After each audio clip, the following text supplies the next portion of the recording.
Olá pessoal, tudo bom com vocês? Eu me chamo Maria Eduarda, eu sou uma das monitoras de anatomia de vocês, anatomia e fisiologia. E nesse módulo especificamente vamos falar da anatomia sistêmica. A gente está começando mais um módulo do AMED Resumos, da MRA Academy, e aqui a gente vai adentrar um pouco da história da anatomia, alguns principais marcos da sua linha cronológica, certo? A gente vai ver também as principais divisões dessa matéria tão grandiosa para a gente, como anatomia sistêmica, anatomia topográfica, anatomia radiológica, ok? Então, vamos dar início à nossa aula. A gente começa com a definição do que é anatomia. O nome anatomia foi criado por Aristóteles. Sim, ele sempre está em todas as matérias em que estudamos e aqui na anatomia ele também se encontra. Ele definiu esse termo ao estudar anatomia porque, como a gente consegue ver, é um termo originado do grego e ana é em partes e tome cortar, cortar em partes, anatomia. A gente tem outro termo muito importante também que é o dissequer. Já ele advém do latim, e o dis é separadamente o sinônimo e o quer é cortar, cortar separadamente, que define muito bem a anatomia sistêmica, por exemplo, onde a gente vai pegar partes do nosso organismo e separar em partes, cortar separadamente. Por exemplo, a gente pode pegar o nosso abdômen e cortar separadamente no nosso sistema digestório, nos nossos órgãos internos, nossas glândulas. A gente pode tirar de lá o nosso sistema circulatório, artérias, veias, a gente pode tirar de lá o nosso sistema linfático, certo? Então, é isso a definição de anatomia e também, mais especificamente, da anatomia sistêmica. A gente pega uma parte do nosso corpo e separa nos sistemas, bem diferente da topográfica, em que a gente vai ver mais na frente, ok? Vindo aqui um pouquinho para a história da anatomia, a gente começa com os egípcios, no Egito Antigo, mais ou menos ali 3.000 a 2.500 anos antes de Cristo. Então, com os egípcios, a gente tinha aquela prática de embalsamento. Vocês recordam, né, da aula de história, em que os embalsadores, que essas pessoas que praticavam esse tipo de preservação de corpos, eles começaram a anotar certos padrões que viam no corpo do ser humano. Assim, a gente tem um dos primeiros registros históricos da nossa matéria, anatomia, com essa prática de embalsamar. Depois disso, a gente tem um salto histórico bem relevante lá para a Idade Antiga, com o Hipócrates. Acho que é um nome bem comum para vocês, porque quando a gente adentra o curso de medicina, a gente faz o juramento de Hipócrates. E justamente por isso e mais outras coisas relevantes que a gente vai comentar, que Hipócrates é considerado o pai da medicina, certo? Hipócrates, além do juramento, ele tem uma teoria muito importante, que é a teoria dos humores.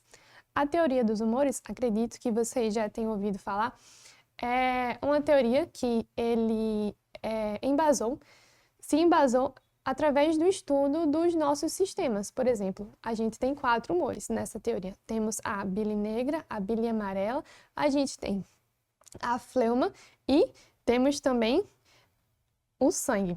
E com isso, a gente consegue ele definiu os principais sistemas. O sangue seria o coração, a fleuma seria o nosso sistema respiratório, a bile amarela seria o nosso fígado e a bile negra seria o nosso baço, certo?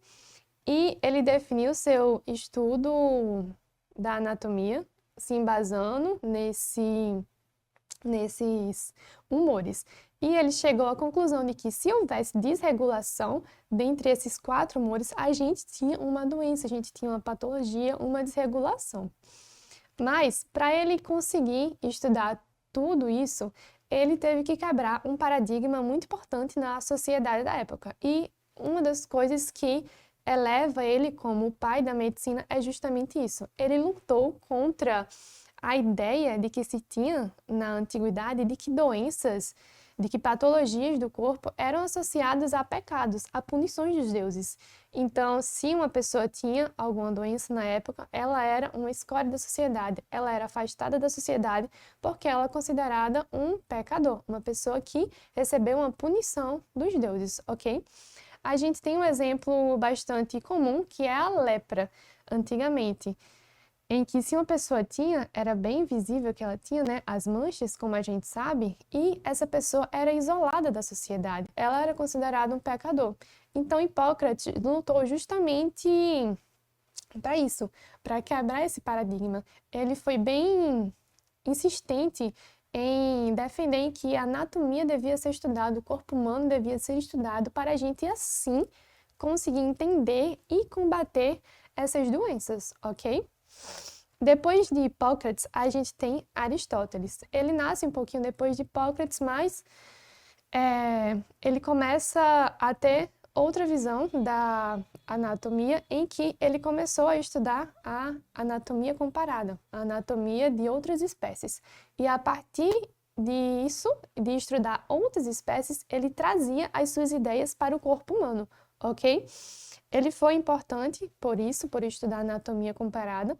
Ele também teve uma teoria bem relevante na época, que depois foi derrubada, do cardiocentrismo, em que o coração, cardiocentrismo, estava no centro do regimento do nosso corpo, ou seja, nosso coração, quem ia reger o nosso pensamento, as nossas emoções, os nossos movimentos, ok?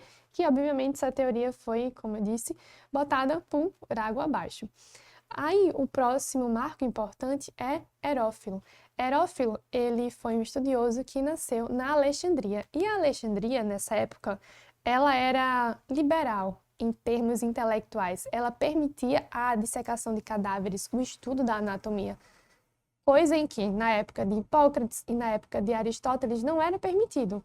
Então, Herófilo, ele tinha um empurrãozinho a mais ali da sociedade, que fazia com que ele pudesse se aprofundar no estudo anatômico. E com isso, ele teve uma descoberta muito importante, um marco muito importante para a gente, que foi a descoberta dos nervos sensitivos e motores, ok? Saindo de Herófilo, gente, a gente vai para Galeno.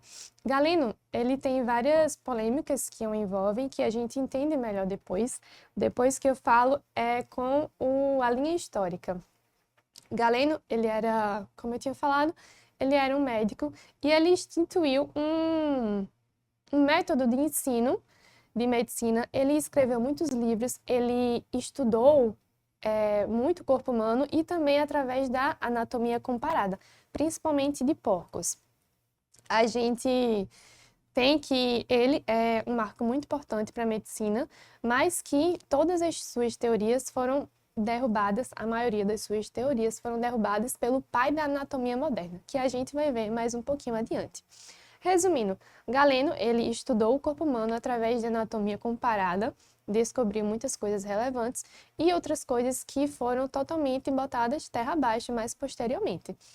E com isso, o seu método, que se baseava em ensinar os seus alunos do alto de um auditório, ele falava, e lá embaixo, no térreo do auditório, ficava um cirurgião cortando o corpo humano e mostrando para os alunos. Os alunos, eles não tinham contato direto com o corpo.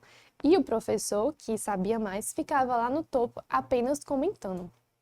Esse método de ensino, ele se sustentou por muitos anos, aproximadamente 1.500 anos.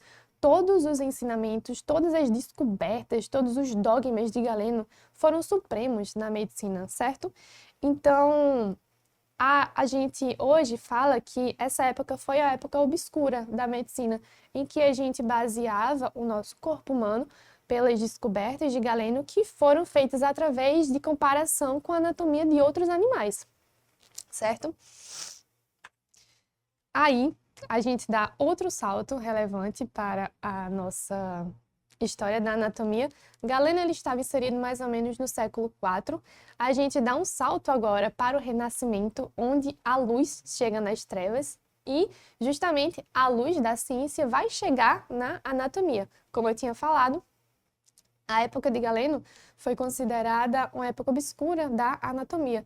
E agora chega o Renascimento com todo o seu cientificismo, com todo o seu empirismo, para poder dar uma evolução nessa matéria. E a gente tem um marco muito importante que foi o Papa Clemente VII. Ele autorizou o estudo da anatomia e o estudo da dissecação dos corpos. E com isso, muitas pessoas começaram a estudar a anatomia e ver que as teorias de Galeno estavam completamente erradas. Porém, o que acontecia? Como eu falei, Galeno ele teve um reinado intelectual muito grande, por quase 1500 anos. Então, tudo o que estava nos seus livros era absolutamente correto. Quando, por exemplo, existiam estruturas anatômicas errôneas no seu livro que não eram compatíveis com o ser humano porque foram embasadas através do estudo anatômico de animais, o que era considerado errado era o corpo humano que estava ali, e não o livro de Galeno. Então, surgiu uma figura muito importante nessa época, que foi o Andreas Vesalius. O Andreas Vesalius, considerado o pai da anatomia moderna, foi a pessoa em que falou: gente, chega, a gente não pode mais seguir esses livros antigos, essa instituição de Galeno na medicina, não podemos seguir. Temos que estudar olhando para o corpo humano, ok? E foi isso que ele fez. Ele é o criador da tão famosa posição anatômica. Ele foi a primeira pessoa em que montou um esqueleto completo, dissecou um corpo e montou osso por osso. Ele tem um livro muito importante, e esses livros, eles são 7 livros, os mais relevantes, e se dividem em sistemas, em anatomia sistêmica. E ele fez uma parceria, vamos assim dizer, com os pintores da época, certo? Que eram bem famosas as pinturas renascentistas, né? Então, seus livros eram cheios de gravuras que parecem mapas do corpo humano. Então, também foi a primeira pessoa a trazer para a literatura médica essa revolução de gravuras, em que na época de Galeno eram apenas escrituras. Ele padronizou muitas coisas, como, por exemplo, o método de dissecação, e também trouxe diversos conhecimentos para todos os sistemas do nosso corpo. Por exemplo, a gente tinha que Galeno falava que nosso fígado tinha 5 lóbulos. Já Andreas falou, não, nosso fígado tem 4 lóbulos. As pessoas perseguiam muito Andreas, por quê? Justamente isso. Galeno era uma instituição, era o suprassumo da medicina. Se Galeno falava que era isso, e o corpo mostrava que era outra coisa, o corpo é quem estava errado. Existia até uma ideia de que o corpo humano tinha se mudado depois da época de Galeno. Nossa estrutura mudou depois de Galeno. Mas ele não está errado. O que mudou foi o nosso corpo. Entenderam? Então, com Andrés, a gente teve uma revolução muito grande na anatomia. Primeiro, que foi permitido o estudo. Segundo, que ele definiu diversos marcos do nosso corpo. E também a nossa posição anatômica, que é tão relevante para a gente, principalmente nessa parte introdutória do estudo da anatomia. E por fim, né, nos séculos posteriores, a gente tem a divisão da anatomia para facilitar o estudo dessa matéria tão bonita que a gente vai ver agora. Agora a gente vai adentrar um pouco nas divisões da anatomia. A gente começa com a anatomia microscópica e a anatomia macroscópica. A anatomia macro, como a gente consegue identificar, são as estruturas que conseguimos ver a olho nu. É a anatomia em si, aquela que estudamos no início da faculdade. A anatomia microscópica é aquela que não conseguimos ver a olho nu, como a citologia e a histologia. A histologia, né, é o estudo dos tecidos, o estudo dos nossos órgãos através de microscópio, principalmente, e a citologia é o estudo das nossas estruturas celulares, das nossas organelas, por exemplo. Aqui temos uma das primeiras formas da apresentação da anatomia, que é a anatomia de superfície. A anatomia de superfície foi a primeira forma de anatomia criada para estudar o corpo humano. Por quê? Porque na época não se podia ver dissecação. Então, padronizou-se um modo de analisar o corpo humano em que a gente não precisasse cortar o nosso corpo, abrir o nosso corpo. E foi justamente a anatomia de superfície. Hoje a gente usa ela muito para semiologia, principalmente palpação do nosso corpo, por exemplo. Palpação, percussão, inspeção. Então, anatomia de superfície é toda aquela anatomia que a gente consegue ver, tocar e correlacionar com a clínica sem que haja nenhum tipo de corte no corpo. A gente tem vários pontos importantes que foram identificados ao longo do estudo da anatomia sistêmica. Por exemplo, a gente tem a glabela, muito conhecida, a gente tem o pomo de Adão, que é a cartilagem tireoide, a gente tem a protuberância occipital, a gente tem o osso externo, a gente tem as cristas ilíacas, são pontos anatômicos relevantes em que a gente consegue analisar, conseguimos palpar para medir, para inspecionar alguma anormalidade, alguma doença. A gente palpa, por exemplo, o abdômen no exame físico para ver se há algum abaulamento, se há alguma retração. A gente inspeciona para ver se há alguma cicatriz, alguma mancha. Então, a anatomia de superfície é a anatomia em que a gente só toca o corpo, ok? Por sua vez, vamos ter a anatomia topográfica. A anatomia topográfica é muito interessante porque a gente vai unir todos os nossos conhecimentos da anatomia sistêmica em um canto só. Anatomia sistêmica, como eu falei para vocês, a gente vai dividir um sistema e estudá-lo separadamente. Já na topográfica, a gente vai unir todos eles. Muito importante com correlação clínica, com imagens de tomografia, por exemplo, raio-x, diversas formas de imagens na radiologia. Aqui na topográfica, ó, vocês conseguem ver, a gente tem certos cortes, aqui a gente tem um corte transversal ou axial, e a gente vai nesse corte estudar vários sistemas juntos, como por exemplo, músculo esquelético, aqui vocês conseguem ver músculos, vocês conseguem ver osso, vocês conseguem ver o tecido adiposo, a gente consegue ver vasos, artérias, veias, certo? Sistema linfático, sistema cartilaginoso. Aqui embaixo, a gente consegue ver os tendões, a gente consegue ver músculos. Aqui, ó, aqui temos os músculos, tecido adiposo, osso. Como eu falei, muito relevante a gente estudar anatomia topográfica para conseguir entender melhor e correlacionar melhor com, principalmente, imagens lá na clínica, ok? E, por fim, a gente vai ter a anatomia sistêmica, que é todo o nosso foco do nosso módulo e principalmente dessa aula, para a gente definir e continuar estudando cada parte do corpo separadamente. Aqui temos os sistemas do corpo e aqui temos o nome do estudo desse sistema. Por exemplo, osteologia, estudo do sistema esquelético. E assim, respectivamente. Temos o sistema esquelético, vamos ter o sistema articular das nossas articulações, muscular dos nossos músculos, nervoso, que vai envolver nosso cérebro, nossos nervos, nossa medula. Temos o tegumentar, que é da nossa pele, muito importante para a dermatologia, estudar o maior órgão do corpo humano. Temos o sistema circulatório, o mais bonito que a gente tem, que vai envolver o coração, as artérias e as veias. A gente tem o digestório, muito complexo porque vamos ter várias glândulas, vários órgãos internos, uma vascularização muito legal. A gente tem o respiratório, que particularmente é o que eu acho mais tranquilo de se estudar, anatomia especificamente. A gente tem o urinário, o endócrino pouca anatomia. A gente tem também, por fim, o sistema reprodutor, o masculino e o feminino. Aqui eu vou destrinchar só um pouquinho, só uma introdução de alguns principais sistemas que a gente vai ver aqui nesse módulo. Eu botei os que eu considerava mais relevantes e mais complexos de se estudar também, para quando vocês forem especificamente para o módulo, para a aula desse sistema, vocês já irem com a mente um pouco mais aberta. Aqui a gente começa com o sistema músculo-esquelético, ou seja, a união do sistema muscular e a união do sistema esquelético.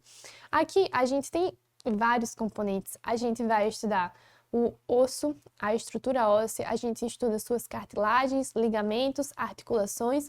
Nos músculos, por sua vez, a gente vai estudá-los, estudar os tendões e as faces que unem esses músculos, ok?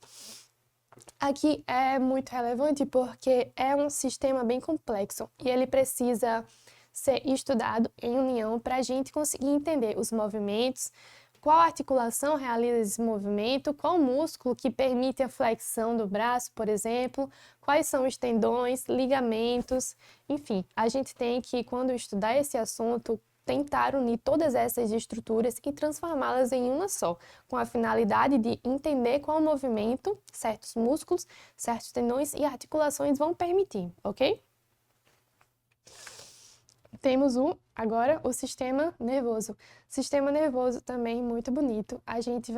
Ele vai ser composto principalmente pelo cérebro, pela medula espinhal, perdão, pelo encéfalo e pela medula espinhal, ok? A gente tem um sistema musculoesquelético protegendo esse sistema, o crânio, por exemplo, né? As meninges que vão entrar dentro do sistema nervoso. Aí a gente tem os nervos cranianos, os 12 pares de nervos cranianos que vão ser estudados mais posteriormente também. A gente vai estudar os gânglios, a gente vai estudar os nervos sensitivos, os motores, a medula espinhal, as vértebras que protegem a medula. Enfim, muito interessante o sistema nervoso, muito complexo. A gente tem as meninges, a gente tem toda a estrutura interna do cérebro, a gente tem a produção do líquido cefalorraquidiano, a gente tem as suas divisões, vamos ter o mesencéfalo, a ponte, o bulbo, temos o cerebelo. Então, é muito relevante a gente dar uma passadinha pelas estruturas, saber que elas existem para quando a gente for para aquele módulo já ter uma noção dela, ok? Aqui, ó, por exemplo, vamos ter o cérebro, o encéfalo, temos o cerebelo, aqui a gente tem o mesencéfalo,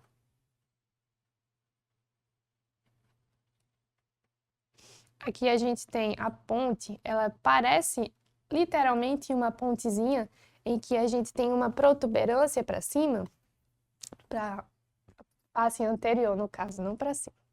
E a gente tem também o bulbo raquidiano, que depois ele vai descer aqui e originar a nossa medula espinhal, ok?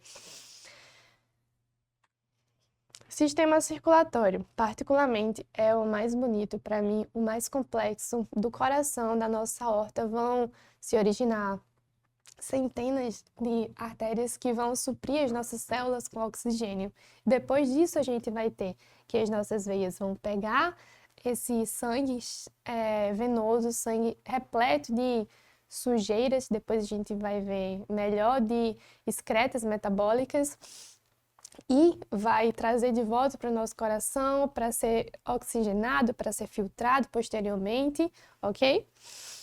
Então, aqui a gente tem, aqui na direita, gosto muito das imagens desse livro, que é o Néter. Elas são ilustrações, porém, de certa forma, conseguem ser um pouco realistas. Aqui a gente tem o coração situado no nosso mediastino. Mediastino não é uma estrutura em si, é o nome do espaço em que se localiza o coração e os grandes vasos, ok? A gente vê isso na aula de anatomia circulatória. Aí aqui, muito bonita essa imagem, a gente vai ter o coração. Conseguimos ver a sua posição, a posição do ápice do coração, mais voltada para a esquerda, claro. A gente tem aqui os pulmões, vamos ter as artérias e as veias principais que saem e que chegam do coração. A gente tem aqui a ilustração do pericárdio, ó, que é essa membrana que vocês veem pela cor mais esbranquiçada aqui, que circula o coração, que protege o coração, ok? Bom, além disso, temos o sistema respiratório. Como eu tinha falado, é muito tranquilo sim. Particularmente é mais tranquilo a anatomia do sistema respiratório, comparado a outros, de extrema importância, principalmente para a clínica, né? Clínica de crianças, pneumonia, bronquiolite, enfim. Muito interessante. A gente vai dividir a sua anatomia em sistema respiratório superior e sistema respiratório inferior. Sistema respiratório superior, a gente vai abranger aqui a cavidade nasal, a faringe, a laringe, parte da laringe. Aqui, Vamos ter as conchas nasais, vamos ter as divisões da faringe, a nasofaringe, a orofaringe e a parte laríngea da faringe. Vamos ter depois o estudo da traqueia, vamos estudar as cartilagens que envolvem esse sistema respiratório superior, a epiglote, por exemplo, a epiglote e a cartilagem tireoide. A gente vai estudar depois a árvore brônquica, muito bonita, muito relevante. A gente vai estudar os brônquios principais, depois as suas ramificações, que vão se transformar em bronquíolos, e posteriormente alvéolos, que são as unidades funcionais do pulmão, em que vão permitir a troca gasosa de CO2 e O2 através de uma diferença de pressão.